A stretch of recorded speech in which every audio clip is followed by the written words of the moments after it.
Applications of pressure and liquids. In a public water supply system, water from a river or a decameter is pumped to a water treatment plant. After treatment, the water is pumped up to a water storage tank, situated higher than all the house in that area. A water tank is usually built atop the roof of each house, to store water and maintain constant water pressure. Due to the gravitational pull, water in the storage tank is maintained at a high pressure, and this enables water to flow to the houses of the consumers which are lower. A decameter is built across a river, to collect water for the purposes of water supply, irrigation and generation of hydroelectric power. A thicker wall is required to withstand greater pressure, since water pressure increases with depth. A firefighter requires a fire hose for directing a water jet of very high pressure to put out fire in a high-rise building.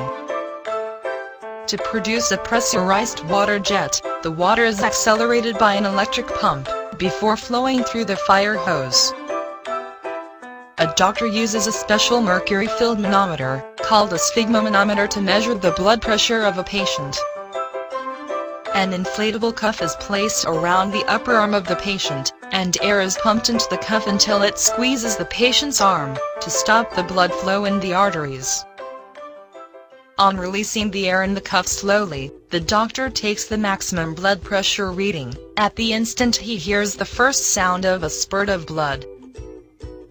When the cuff pressure has fallen to the minimum blood pressure, the sound disappears. The doctor takes this reading as the minimum blood pressure reading. An IV injection is used for injecting solutions of salt or medicine into the vein of a patient. Solutions flowing from the IV bottle into the patient's vein is assisted by gravitational pull. The IV bottle should be suspended at the optimum height, to ensure that the fluid gauge pressure of the IV bottle is greater than the pressure in the vein. Thank you for taking time to watch this.